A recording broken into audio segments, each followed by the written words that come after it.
Nossa época é essencialmente trágica, por isso nos recusamos a vê-la tragicamente.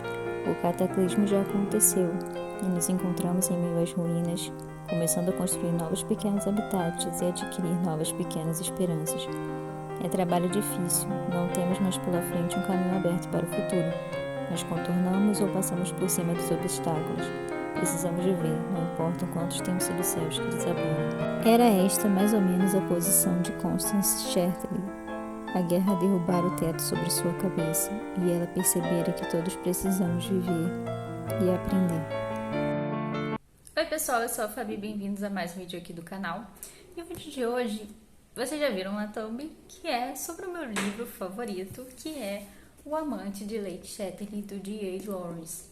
Faz um ano que eu li pela primeira vez O Amante de Lady Chatterley. Eu li no finalzinho de outubro, lá pro dia 20 de outubro, eu li pela primeira vez esse livro. E logo depois eu fiz a releitura em novembro desse mesmo livro, só que no original em inglês. Esse livro realmente é um dos meus livros favoritos, é assim, do top da minha lista de livros favoritos. Eu tenho sempre muita satisfação em reler os quotes que eu marquei. Eu fiz artes com os quotes e postei no Instagram. Eu tenho um destaque do Amante de Lady Chatterley no Instagram, que eu comentei a minha primeira leitura, minha segunda leitura. Fiz análise do filme, comparação entre o filme e o livro, né, que saiu o filme ano passado, em dezembro, do Amante de Lady Chatterley na Netflix, né, uma nova adaptação. A princípio foi esse motivo que eu li, porque esse aí o filme, e o filme era com a Emma Corrin, que todo mundo fala muito bem dessa atriz, né, que ela fez The Crown. E aí eu fiquei curiosa e tudo mais, a história do livro é muito interessante, e aí eu fiquei interessada em fazer a leitura. Aí o que eu fiz? Eu li a primeira parte do livro, falei, vou ler o início pra ver como que é, e a primeira frase do livro, né, o primeiro parágrafo, acabou comigo, já me deixou assim, preciso continuar essa história urgentemente, e é um dos meus quotes favoritos de livros, assim, com certeza tá no meu top 5 quotes favoritos, que ele traz muito do que a gente vai encontrar nessa história. Muito mesmo, se você parar pra pensar. E é o quote que eu narrei pra vocês aí na introdução do vídeo. Então, esse livro realmente é um dos meus livros favoritos. Eu sei que ele divide muitas opiniões. Tem muita gente que não gosta dele, na verdade, né? Muitas pessoas acham chato, ou tem algumas coisas que as pessoas se incomodam nessa história. Mas, pra mim, ele é maravilhoso. Em diversos sentidos mesmo. Mas você tem que ter em mente que você não vai apoiar os personagens. Não são personagens para você apoiar as suas atitudes, para você gostar deles, entre aspas, né? Você achar que eles são heróis ou heroína da história, no caso da Constance. Eu gosto muito dos personagens, mas não porque eles são personagens legais, mas por causa da construção que eles têm. Então, eu vim falar aqui para vocês, esse livro é repleto também de referências históricas. Esse livro, o período que ele acontece é ali entre a Primeira e a Segunda Guerra Mundial, que é o meu período favorito na literatura. Eu amo histórias que se passam entre a Primeira e a Segunda Guerra Mundial. Porque a gente vê o período ali, um período desesperançoso na humanidade. As pessoas viram uma guerra acontecer pela primeira vez, uma grande guerra mundial, né? E a grande tragédia que isso é. Então, a gente vê as pessoas com um perfil psicológico nessa geração que viu a Primeira Guerra. Você vê o quanto aquilo afetou aquela geração em si, né, que presenciou esse período. E esse livro trata muito disso, psicologicamente nos personagens, né, e na sociedade, como a sociedade ficou depois da Primeira Guerra. Então, eu gosto muito disso, é meu período favorito, como eu falei. Então, pessoal, vou fazer uma série de vídeos comentando parte a parte de O Amante de Lady Chatterley, fazendo meus comentários, mencionando os trechos que se baseiam na minha análise sobre a história. Então, eu vou mencionar com vocês bem detalhadamente esse livro. Então, vão ser uma série de vídeos que eu vou fazer aqui para o canal para ser bem mais especificado, bem mais detalhado. Já que é meu livro favorito, já que é um livro que eu busco sempre saber mais e já que é um livro que eu sempre releio, eu quis trazer um conteúdo bem completo. Então, espero que vocês gostem desse tipo de vídeo e conheçam essa história e o porquê eu amo tanto essa história e porquê essa história é tão importante pra mim e porque eu acho também essa história tão relevante em diversos aspectos. Porque eu acho as discussões e as reflexões desse livro tão importantes e tão profundas e tão atuais também até hoje. Então acompanhe essa série de vídeos, espero que vocês gostem. E esse vídeo eu vou comentar acontecimentos da história, frases, trechos da história. Então, tecnicamente sim, vai ter spoiler. Se você não leu e isso te incomoda, se você não conhece nada do Amante de Lady Chatterley, se você não viu as adaptações, porque teve mais de uma adaptação, tem a da Netflix, teve uma adaptação inglesa e teve uma adaptação antiga também, né? Lá dos anos 80, por aí, que teve uma adaptação de O Amante de Lady Chatterley pro cinema, né? Então, se você não entende ou você não sabe nada dessa história, isso te incomodar, e volta depois, né, que você lê. Mas, se você não se incomoda com spoiler ou você já conhece mais ou menos aí o enredo de O Amante de Lady Chatterley, assiste esse vídeo e já deixa o like que eu vou comentar tudo. Porque o meu intuito desse vídeo é falar sobre o meu livro favorito e por que eu li meu livro favorito. Mostrar pra vocês por que eu amo tanto essa história que faz eu reler várias e várias e várias vezes. Porque eu já reli completamente, é a terceira vez que eu tô lendo completamente esse livro, mas eu releio várias vezes os cortes e as partes que eu gosto, assim, frequentemente. Então, é um livro que tecnicamente estou sempre relendo, né? Então, a minha ideia é falar pra vocês porque eu gosto tanto desse livro. Como eu falei, muitas pessoas não curtem muito essa história, né? Tem pessoas que sim, eu vejo que gostam muito. A gente vê comentários de pessoas que gostam muito dessa história. Mas tem muitas pessoas também que não gostam, né? Divide muito opiniões. Acho que as pessoas se interessam muito mais por ele por conta da sua história de publicação, porque esse livro tem uma história de publicação muito interessante, do que realmente pela história em si. E, eventualmente, se você gosta de literatura, ou se você estuda literatura em si, se interessa por esse ramo, né, de conhecimento, em algum momento você vai sentir que deve ler O Amante de Lady Chatterley. Não pela história, mas pela história de publicação que esse livro tem. Então, eu vou falar aqui para vocês um pouco sobre esse livro e sobre os acontecimentos dele até a parte que eu li. Já tem alguns dias que eu estou lendo e nessa releitura que eu estou fazendo, eu estou relendo minuciosamente. Vou começar com vocês. Então, eu estou lendo na edição física e estou marcando e estou escrevendo bastante coisas e comentários porque eu quero vir comentar aqui com vocês. Então, é uma releitura bem aprofundada que estou fazendo. Nessa releitura, eu não estou lendo textos de apoio ou procurando textos na internet. E não li o texto de apoio dessa vez da Doris Lessing. Eu li da primeira vez que eu li esse livro. Eu li no Kindle, então, nessa edição, mas no Kindle, então eu li o texto da Doris Lessing lá naquela vez, mas já faz um tempo, não lembro exatamente tudo que o texto dela fala, apesar de lembrar de não concordar com alguns pensamentos dela. E se você tem o Amante de Lady Chatterley nessa edição aqui da Penguin, não leia os textos de apoio antes de ler a história, porque tem spoiler da história. Conta e menciona os acontecimentos, então não leia. Vai por mim. Leia a história, tenha primeiro seu pensamento crítico sobre ela, depois você lê o texto do final, que é do D.H. Lawrence, defendendo sua história, defendendo o seu livro, né? E ele falando por que ele escreveu essa história e o intuito dessa história e tudo mais. Você lê o texto dele para depois ler o da Doris Lessing. Recomendo nessa ordem. E outra coisa, recomendo a edição da Penguin. Não recomendo da Antofágica. Eu li alguns trechos na Antofágica, eu peguei o e-book para ver uma comparação. Eu li, os textos de apoio são ruins.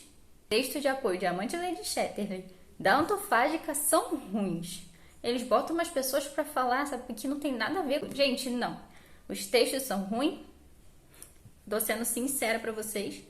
E a tradução da Penguin é muito melhor. Não que a Antofágica seja ruim, mas a tradução da Penguin é muito melhor e vai te dar uma experiência muito melhor e mais fluida nessa história do que a edição da Antofágica. Todo mundo aqui sabe, que me acompanha, pelo menos no Instagram, aqui no YouTube, sabe que eu não curto muito Antofágica, apesar de ter alguns e-books dessa editora, porque eles fazem muita promoção de e-book barato e tudo mais, então eu acabo adquirindo alguns e-books, sim, da Antofágica. Não acho que a Antofágica, tudo que a Antofágica faz não presta, não é isso. Só que muitas edições em outras editoras são melhores do que a Antofágica, em questão de texto. A Antofágica faz edições especiais, capa dura e tudo mais, que eu particularmente acho as artes horríveis na maior parte dos livros. As artes que eles botam na edição acho muito feia. Mas não é esse o ponto. Eles fazem edições especiais e eu sei que tem muita gente que coleciona. Mas eu recomendo a edição da Penguin, tanto pela tradução tanto pelos textos de apoio, que na Penguin são muito melhores. Como eu estou falando para vocês, eu já li no original e eu acho a tradução da Penguin melhor. Não sou tradutora, mas minha recomendação, leia na da Penguin. Então, tirando isso do caminho, vamos para a parte em que eu vou falar sobre a história e possíveis spoilers. Então, vamos para o conteúdo principal dessa história. Eu já li até o capítulo 6, eu estou no início do capítulo 6. E esse início de O Amante de Lady Chatterley é extremamente rico em conteúdo. Ele é um início que você pode pegar tanta coisa dele e que ele mostra tanto do que a história tem pela frente, né?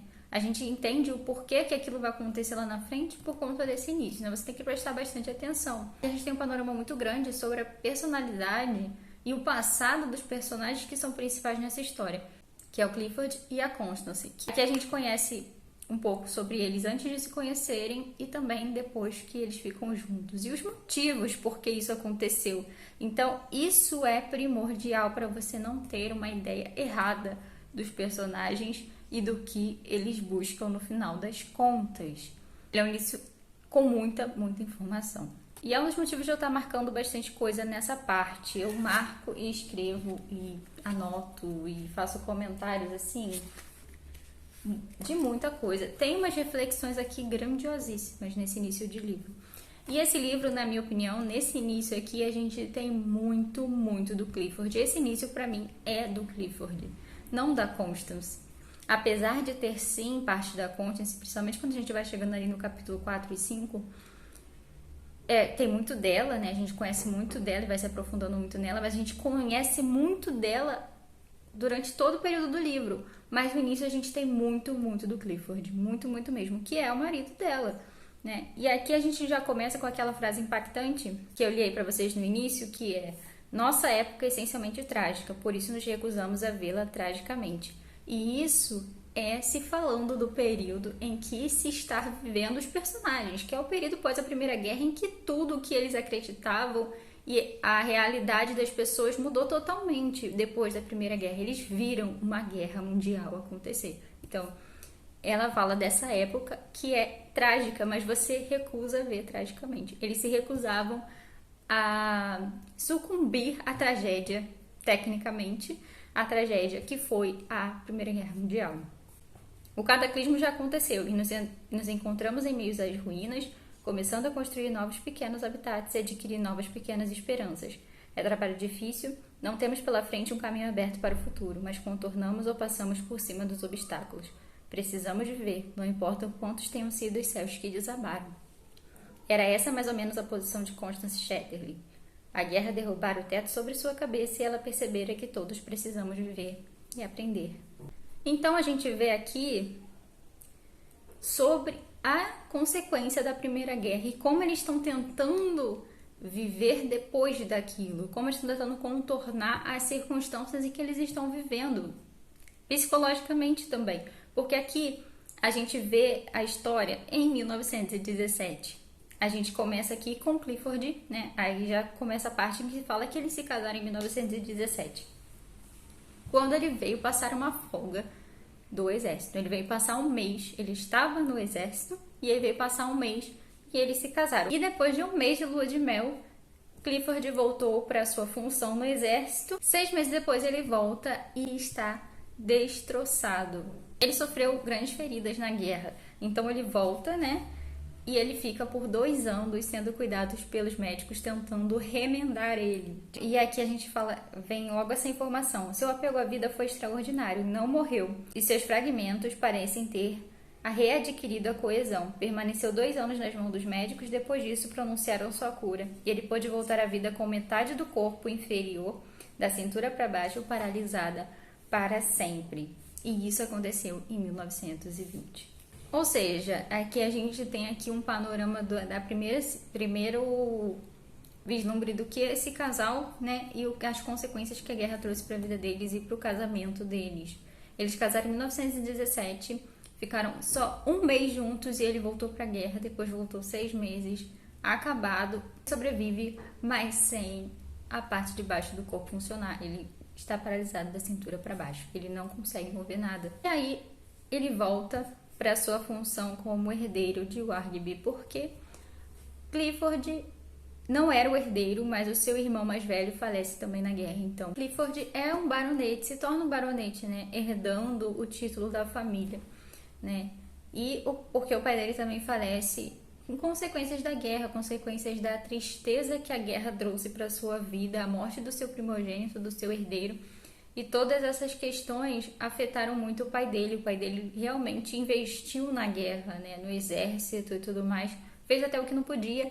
E boa parte da sua fortuna foi perdida por conta disso. Então, o Clifford herda um título e também não uma grande fortuna. Ele pode viver bem. Ele tem a família do Clifford tem minas de carvão.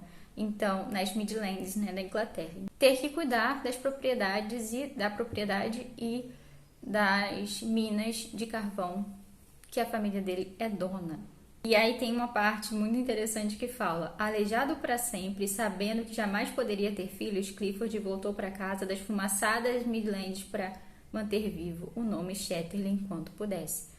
Ele sabia que nunca mais ia ter filhos, não ia ter herdeiros para o título e também para as propriedades daquela família, então ele volta para fazer o que ele pode por enquanto.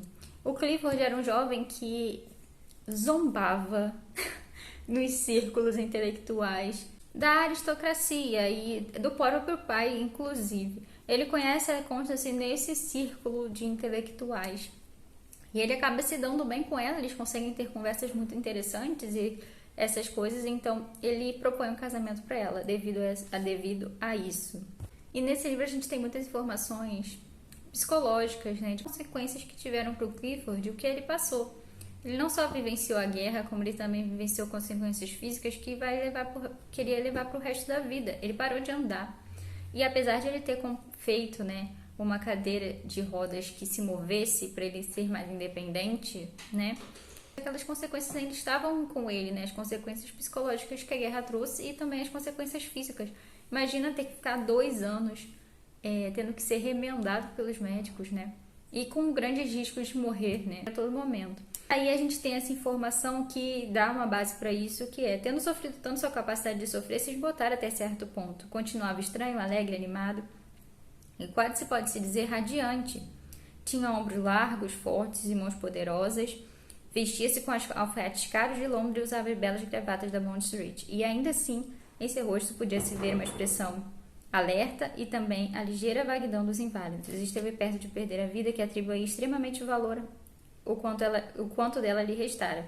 Ficaram óbvio no brilho ansioso dos olhos, como se orgulhava de ainda estar vivo depois do grande choque.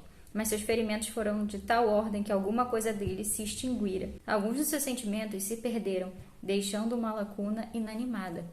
Aqui a gente vê que essas consequências do que aconteceu, apesar de esteticamente e exteriormente ele tentar parecer o mais vivo, animado e bem cuidado possível, porque ele valorizava muito a aparência, né? O que ele ia transparecer para as pessoas, porque ele já tinha uma deficiência, agora ele tinha uma deficiência, então a aparência se tornou muito importante para ele. Mas seus ferimentos foram de tal ordem que alguma coisa dele se extinguira. Alguns de seus sentimentos se perderam, deixando uma lacuna inanimada. Ele perdeu parte do que torna ele humano, né? A parte do sentimento. Ele perdeu a capacidade de sentir muitas coisas, porque ele sofreu demais nesse período, tanto com a guerra quanto a pós-guerra, né, que ele viveu, que foi com os médicos durante 2 anos tentando viver, né, lutando para viver. Já a Constance, a gente já conhece logo depois a Constance, né, quem é a Constance? Ela era uma jovem, bonita, escocesa, né, de família escocesa e burguesa. Os pais dela viviam nos círculos intelectuais. Ela nasceu e cresceu nos círculos intelectuais com uma formação, com uma criação muito diferente, fora da convencional. Isso é falado logo de primeira, assim. Os pais dela, como era dos círculos intelectuais, valorizavam muito a liberdade. E aqui já tem aquela parte ali do início do movimento feminista. Então, a mãe dela valorizava muito a liberdade dela e da irmã dela, que é a irmã mais velha dela. Elas cresceram livres, para elas fazerem o que elas quisessem, definitivamente. E também nesses círculos intelectuais e que eram mais livres, tecnicamente, na sociedade. Então, a gente vê aqui uma divisão muito diferente entre o Clifford, que cresceu uma família aristocrata e super tradicional, e a Constance, que é uma rica burguesa, não é aristocrática, que vive nos círculos intelectuais e livre para ela fazer o que ela quiser. Constance, logo jovem, ela já tem muita experiência, ela começa a ter experiências físicas com homens logo jovem. E os pais dela realmente não se importam, acham até ok. E a mãe dela valoriza muito que ela tenha esse tipo de liberdade e ela possa fazer o que ela quiser, porque a mãe dela foi criada num período anterior onde que ela não poderia ter esse tipo de atitude. Apesar de ser uma pessoa com posses e rica, ela não poderia viver assim, né? Então ela priorizou na educação das suas filhas que elas valorizassem a liberdade acima de tudo. Então elas tiveram experiências com homens e também nos círculos intelectuais. E aqui a gente fala também que a Constance valorizava muito, ela e sua irmã, o envolvimento intelectual com a pessoa antes de envolvimento físico. Elas tinham que se agradar das conversas e daquela parte intelectual da pessoa primeiro, antes de ter alguma coisa física com a pessoa. E não durava, tiveram vários casos com outros jovens no período da guerra, antes de conhecer o Clifford. Então ela teve outros casos com outros jovens, incluindo alguns alemães. Depois, né, num período ali, ela vai ficar com a mãe dela que tá doente, adoentada, porque a mãe dela vem a falecer, né?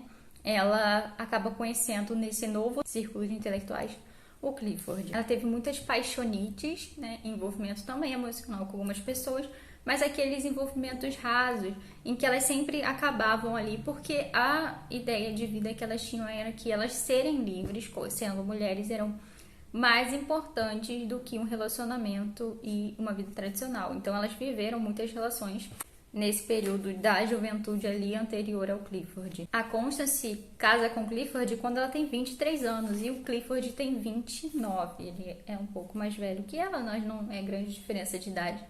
E aí ele conhece a Constance e ele acha ela muito interessante, porque ela não é de uma família aristocrata, ela é de uma família rica burguesa.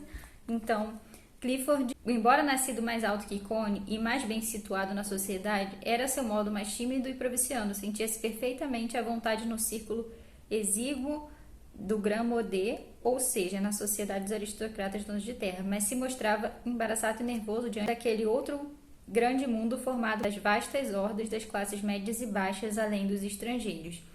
Na verdade, sentia certo medo das vastas hordas da humanidade de classe média baixa e dos estrangeiros que não pertenciam a uma mesma classe que ele. Tinha uma consciência quase paralisante da sua própria vulnerabilidade, embora contasse com todas as defesas do privilégio, o que é curioso, mas um fenômeno do nosso tempo. Eis porque a peculiar e suave segurança de uma jovem como Constance Reed o deixou fascinado. Ela era tão mais senhora de si no caos daquele mundo exterior do que ele conseguia ser. A gente vê que ele fica encantado como a Constance consegue andar nos círculos tão bem, independente de qual círculo fosse, enquanto ele era muito limitado ali. E como ele fala até aqui no livro, que ele tinha medo de andar com as classes menores e também com os estrangeiros, o que não acontecia com a Constance. Constance conseguia rodar em todos os círculos muito bem e interagir muito bem com as outras pessoas, independente de quem elas fossem. Depois que o irmão dele mais velho, que o Clifford, morre, que é o Ebert, o pai dele começa a insistir para que ele se case, e isso não era uma coisa que ele iria fazer. Ele não queria continuar a linhagem da família, né, aristocrata e tudo mais, né, de acordo com ele. Ele andava um pouco naqueles círculos ali também intelectuais e zombava da aristocracia, então ele não queria nada daquilo, e o pai dele meio que insiste que ele tem que dar continuidade, então ele tem que se casar e tem que ter um filho. Ele tem uma coisa muito interessante, que se fala do como eles viam a guerra a princípio, né, com empolgação e aquela coisa de patriotismo e tudo mais, e como isso muda conforme a guerra vai acontecendo. A animação mais alegre do início desaparecera da guerra. Estava morta. Morte e horror além da contra.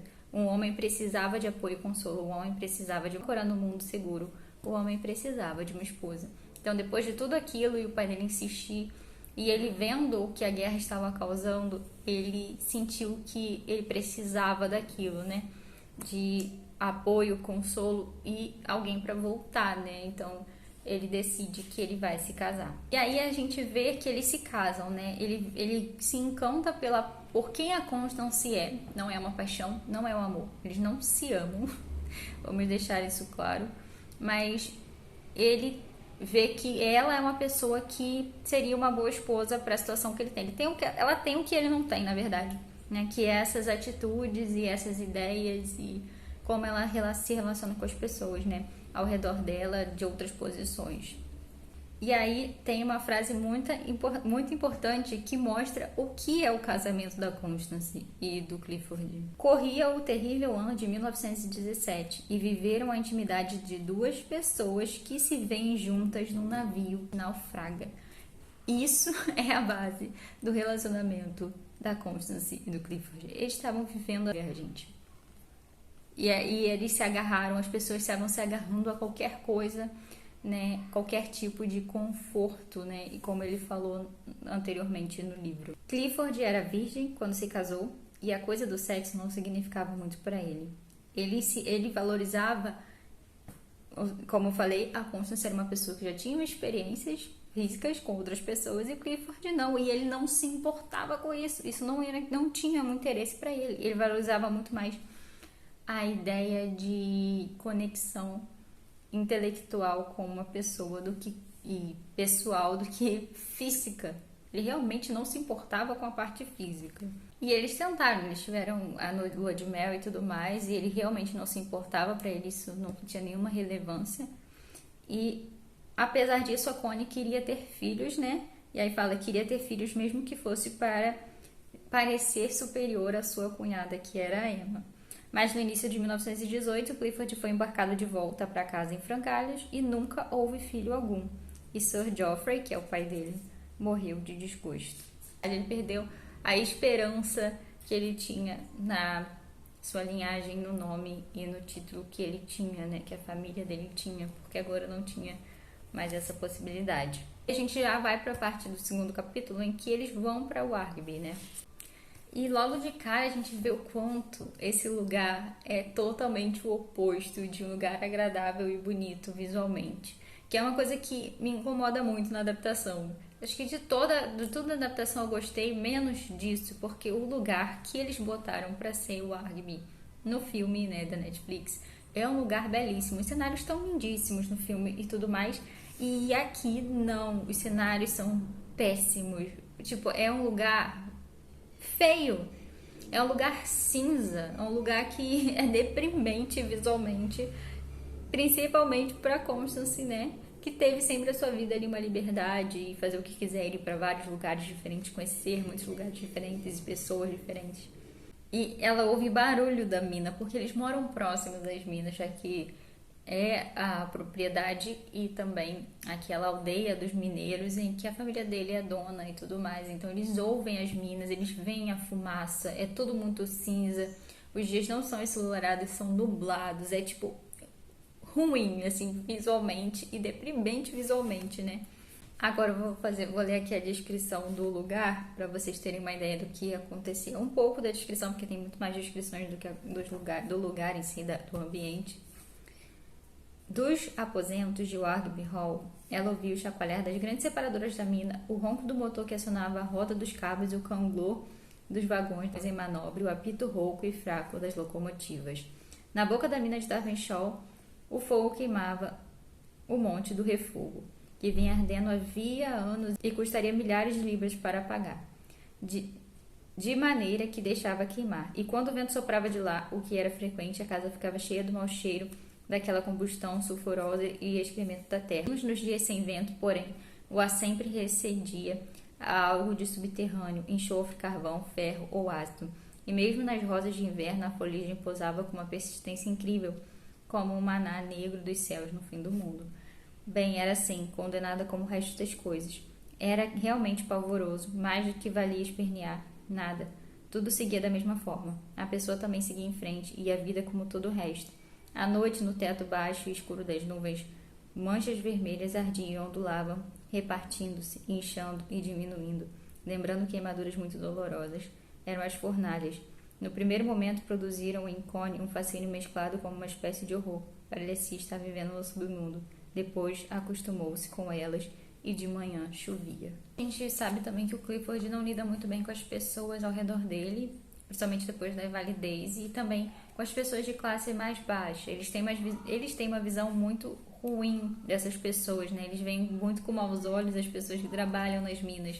Então a gente vê bastante sobre as divisões de classes, né? Fala muito sobre isso nesse livro, por sinal, né? Sobre as ideias das classes, sobre as classes trabalhadoras. Tem muita também crítica também a essa parte, né? Da mineração, né?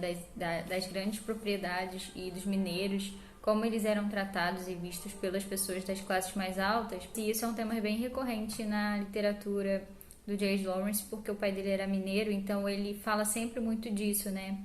Ele era meio revoltado com isso, na verdade. E então aqui em algum momento a gente vê que a família e o pai da Constance fica meio revoltado com a situação que a filha dele vai viver, longe nesse lugar que não é tão legal, e ainda assim, sem também ter uma vida de esposa completamente, né? Ela realmente vai perder toda a parte de contato físico, não só, né, mais específicos, mas também qualquer um, porque o Clifford não vai dar nada pra ela, realmente nada. No livro fica bem claro que ele não dá nada pra ela, além de muita conversa e fazer que ela fizesse muito por ele, porque ela era a única pessoa que ele deixava fazer. Então, ela que fazia tudo pra ele, né? Ela vai começar a fazer tudo. Botar ele na cadeira, tirar banho, entre outras coisas. Ela que vai tomar os cuidados dele que ele não pode fazer. E em troca, ele não dá nada. Vamos dizer assim, além de muita conversa intelectual e papo furado. Vamos dizer assim. Então, o Clifford vai acabar recebendo também muitas pessoas na sua propriedade, e a Constance vai ter que ser anfitriã dessas pessoas. Entre elas, tem muitos jovens homens, né? E que tem até certo interesse, mas ela realmente descarta todos eles, né? Devido ao Clifford. Ela se apega muito ao Clifford pelo que o Clifford passou. Então, ela tem muita compaixão por ele. Não é amor, é compaixão. Ela se apega muito a ele, aos cuidados que vai dar pra ele e do que ele precisa, né, que ela faça e seja para ele. Então ela começa a fazer muito isso e ela não dá oportunidade para outras pessoas, né, se aproximar também. Outros homens, no caso. Aí a gente termina o segundo capítulo com essa frase: o tempo passava e por mais que acontecesse algo, nada acontecia, porque ela se mantinha tão lindamente desconectada. Ela e Clifford viviam em suas ideias e nos livros dele. Ela recebia, havia sempre hóspedes na casa. O tempo seguia em frente como nos relógios 8h30 e não mais 7h30. O tempo ali começou como, na minha ideia ali, é como se ela estivesse ali no deserto dos Tártaros. Quem leu o deserto dos Tártaros sabe. É uma monotonia tão frequente que o tempo passa sem que você perceba que o tempo passou, mas o tempo tá passando, né? E aqui, como ela fala, ela recebe muitos intelectuais, muitos homens na casa, porque o Clifford decide que vai virar um escritor. Ele quer escrever livros e ser famoso, na verdade. Ele quer ser conhecido como intelectual, então ele começa a escrever, então ele começa a receber muitas pessoas desses círculos intelectuais na casa dele, como eu falei, incluindo alguns homens, e muitos mais homens, na verdade. E aqui vem uma coisa muito importante, que também foi uma coisa que eu achei muito deixada de lado no livro, e é uma coisa muito importante para a Constance, para quem a Constance é e o que ela estava passando naquele período, que é a depressão. A Constance, aqui fala aqui, ó, Connie, entretanto, sentiu uma inquietação cada vez maior, com origem em sua desconexão. Essa inquietação apossava-se dela como uma loucura, contraía seus braços e pernas quando não queria movê-los, provocava-lhe espasmos na espinha quando nem pensava em endireitar as costas e preferia continuar em uma posição mais confortável de repouso. Experimentava um alvoroço dentro do corpo, no ventre, em algum lugar, que a levava a sentir que precisava mergulhar na água e nadar para longe daquilo. Uma inquietação louca. Fazia disparar seu coração sem motivo algum. E ela começou a emagrecer. Ela começou a sentir coisas físicas por conta da parte psicológica. Essa inquietação, essa desconexão que ela fala. Ela estava vivendo aquela vida ali, num lugar feio, horrível, com todas essas funções de cuidados que o marido dela precisava. Ele não dava nada em troca para ela, nada de afeto e algo de carinho, nada. Ela tinha a função dela de esposa, ela tinha que fazer tudo pra ele e viver num lugar horrível, sendo obrigada a ser anfitriã de pessoas que ela não conhecia, entre outras coisas. Ela começou a sentir questões físicas por conta da parte psicológica. Ela começa a emagrecer. E isso fica muito claro, vai se falando muito sobre isso. Às vezes ela saía correndo pelo parque, deixando Clifford para trás, se atirando de bruços nas samambaias. Via-se longe daquela casa, precisava se afastar daquela casa de todo mundo. O bosque era seu único refúgio, era seu santuário. De maneira vaga, sabia que ela própria de alguma forma se despedaçava. De maneira vaga, sabia que estava desconectada, perdera toda a ligação com o mundo, da substância e da vitalidade. Só Clifford e seus livros que não existiam, que não continham nada, do vácuo ao vácuo. De maneira vaga ela sabia, mas era como dar com a cabeça numa pedra. Aí nós temos uma ideia que a Constance está passando. A vida dela se tornou nesse casamento. Não que esse casamento seria assim antes. Acredito que não. Acredito que eles teriam um casamento, poderiam ser felizes, né? Mas como a gente lê lá no primeiro parágrafo do livro, essa era a posição de Constance Chatterley. A guerra derrubara o teto sobre sua cabeça e ela perceberia que todos precisamos viver e aprender. Ela tinha casado, ela praticamente... O marido dela foi ressuscitado aos pedaços, parou de funcionar da perna para baixo, ele se tornou outra pessoa, ele perdera algo de si por conta da guerra, da parte física, né? E de todos os traumas que ele teve disso, ele perdeu algo. E ele não poderia mais dar nada para ela. Ele perdeu a parte sentimental, a parte de conexão com outra pessoa. Ele perdeu isso, ele não conseguiria dar isso para ela. E ela começou a definhar naquela vida infeliz, com tudo aquilo que ela tinha que fazer, que ela era obrigada a fazer, a sua função ali de esposa, porque não era meio que ela estava feliz de ser uma esposa, aquilo virou um trabalho, que ela não tinha nenhum benefício, né? Ela não ganhava nada em troca daquilo. E aqui também nesse começo fala muito sobre o sucesso, né? Sobre a deusa cadela do sucesso, que fala muito desse termo, né? Que é a pessoa se vendendo para uma fama, né? Começa a se vender para ter um tipo de fama e ser reconhecido. E é o que a Clifford começa a fazer para vender seus livros e se envolver com muitas pessoas e conhecer muitas pessoas. E começa a andar muito nesse círculo intelectual e o Michaelis está lá. Acaba que, eventualmente, a Constance começa a se interessar pelo Michaelis e começar a ter um envolvimento com ele, porque ela precisa de algo, ela não tem nada, ela tá vivendo ali no vácuo, como ela diz aqui, como se diz aqui no livro, o narrador diz. Então ela precisa sentir algo, então ela começa a se envolver com o Michaelis e ter um interesse por ele, apesar de que a gente já sabe lá no começo que ela não, que é meio que ela tentando se agarrar a alguma coisa, porque ela realmente não acha o Michaelis lá grande coisa. E não, Michaelis não é o amante de Lady Chatterley que tem no título. Apesar de que quando a gente começa a ler, a gente fica, ué, será que já vai acontecer? Mas não. Esse é um caso anterior que a Connie tem. No filme, ele fica muito subentendido, não se mostra o caso que a Constance tem com o Michaelis, mas tem uma cena em que eles trocam os olhares numa festa e fica meio subentendido para quem lê o livro que sim, ele é o Michaelis que aparece lá, mas não tem nada sobre esse relacionamento. No filme fica como se ela não tivesse tido nada com o Michaelis nesse período, mas sim, ela tem. O Michaelis é uma pessoa que faz uma coisa para Constance, uma coisa ruim no final das contas, uma coisa que deixa um traço, uma marca nela, né, pra sempre. Então, tipo, ele marca ela de uma forma muito ruim, né? Ele se envolve com ela, ele até propõe um casamento pra ela num período, mas ela fala que não pode porque ela é casada e ela não vai deixar o Clifford, principalmente na circunstância que ele vive. Ele depende dela pra muita coisa. E eu não cheguei a mencionar, mas eles vivem em lugares separados da casa. O Clifford vive no térreo por conta da cadeira e ele tem uma cadeira motorizada, então ele pode se mover mais tranquilamente, apesar de a cadeira não ser muito confiável. Mas todas as outras coisas a Constance ajuda ele e ele só confia nela, não tem ninguém para ajudar nos cuidados que o Clifford precisa. Então ela faz tudo para ele. E ela fala que não vai fazer, e aí ele propõe, ela até pensa, mas aqui a gente também tem muito sobre como ela se sente fisicamente nas relações que eles têm. E não é muito satisfatório para ela. Para ele até é, mas para ela não, né? E aí ele questiona ela isso, né? E traz uma marca para ela, né? E ele começa a questionar isso, né? De ela não se satisfazer totalmente. E ela meio que tenta se satisfazer de alguma forma mesmo depois. Então, ele questiona ela, né? Ele meio que briga com ela nessa questão, né?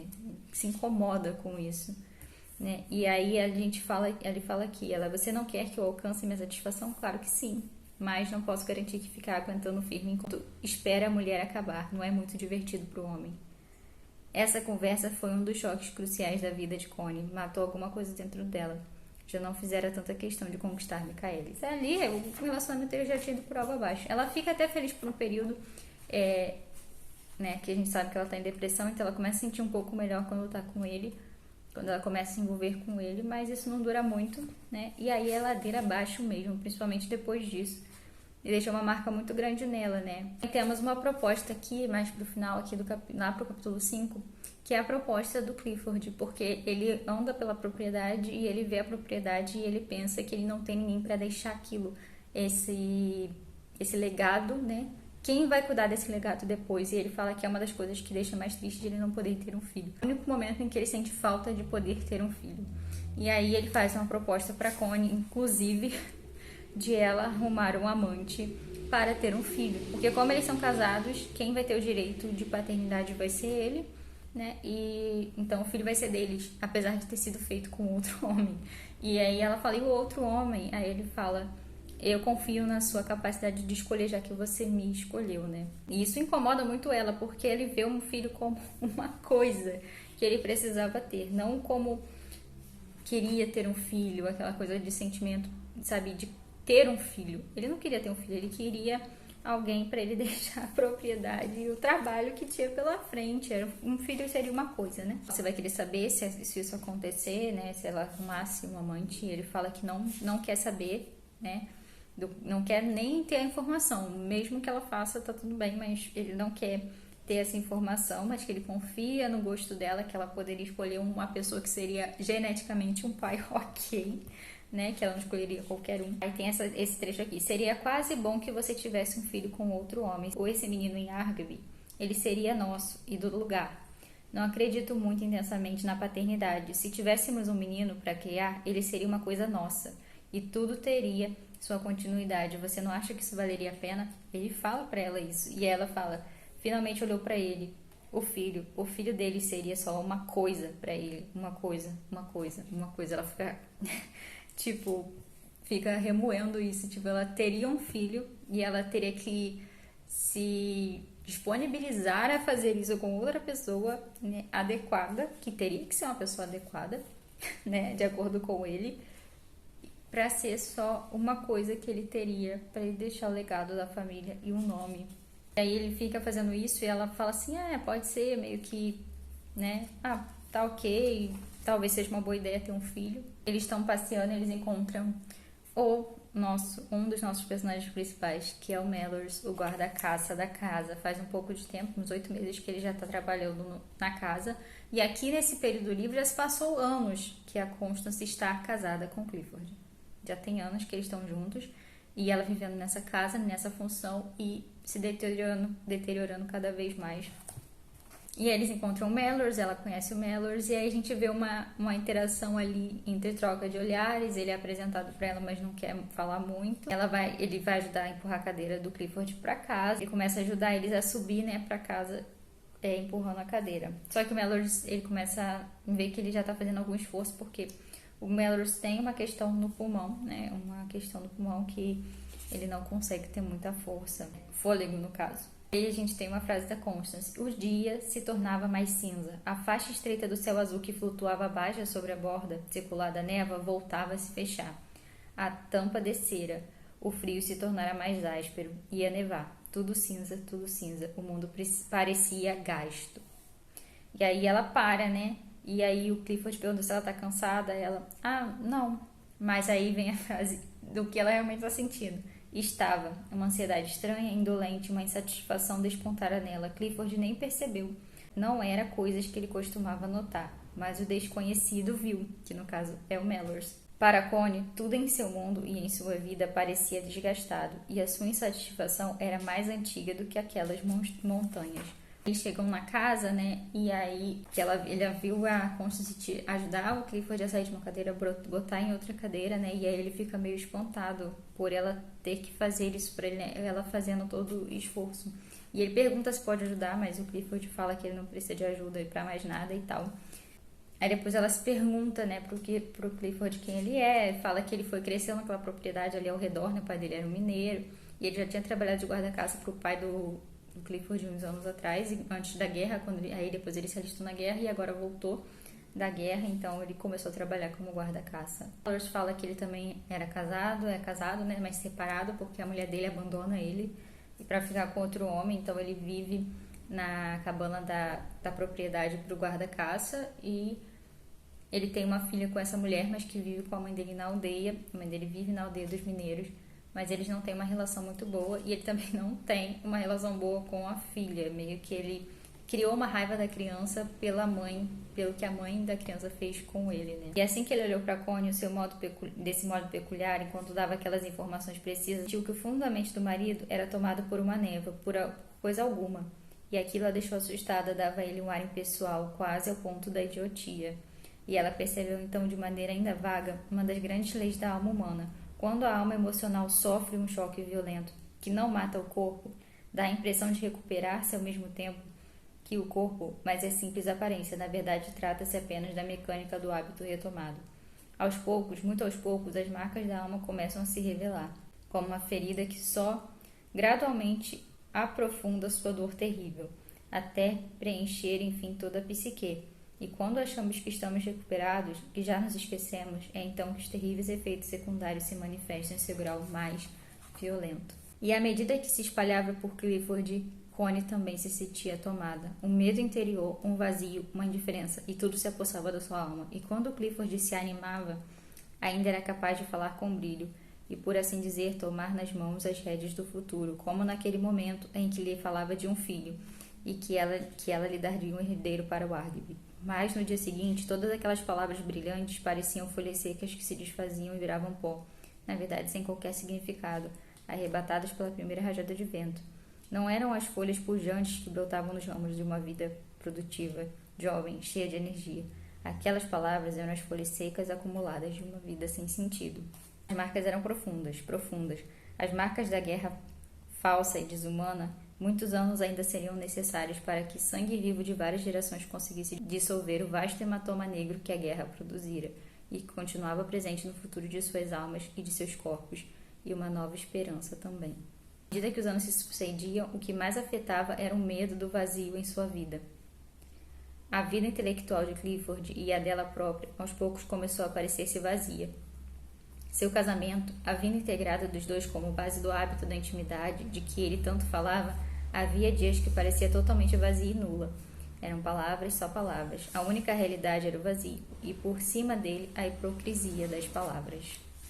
E aqui a gente vai vendo mais sobre essa questão de quanto ela se sente deixada de lado e no vazio, e sendo obrigada a estar ali, né, naquela situação com ele, e tendo que viver aquilo que ele estava vivendo, e acabando que todas as consequências do que ele passou estarem afetando ela também psicologicamente. Não só ele, mas ela também começou a ser afetada psicologicamente pelas consequências do que a guerra trouxe para o Clifford. E aí depois dessa questão que a gente tem a questão do Michaelis, que ela já estava mal, né? A gente vê que ela está mal depois dessa situação com o Clifford. E aí ela tem essa situação do relacionamento com o Michaelis e ele joga aquela bomba em cima dela, né? Sobre a questão de satisfação física. Então, foi ladeira abaixo para Connie. Então, foi ladeira abaixo mesmo a partir desse momento. E aí a gente começa o capítulo 6. Então, a gente vê aí, né, que esse livro tem muitas nuances que a gente pode falar.